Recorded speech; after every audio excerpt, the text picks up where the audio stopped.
வேலூரில் முன்விரோதம் காரணமாக ரவுடி ஒருவர் சாலையில் கொடூரமாக வெட்டி கொலை செய்யப்பட்ட சம்பவத்தின் பதைபதைக்க வைக்கும் சிசிடிவி காட்சிகள் வெளியாகியுள்ளது.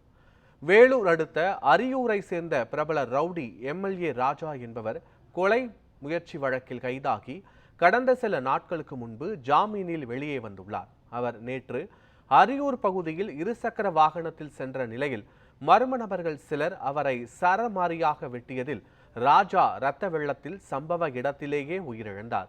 இதுகுறித்து போலீசார் 5 பேரை கைது செய்து விசாரணை நடத்தியதில் முன்விரோதம் காரணமாக ராஜாவை கொலை செய்தது அம்பலமானது. இந்த நிலையில் மர்ம நபர்கள் ராஜாவை அரிவாளால் கொலை வெறியோடு தாக்குதல் நடத்தும் சிசிடிவி காட்சி வெளியாகி பரபரப்பை ஏற்படுத்தியுள்ளது.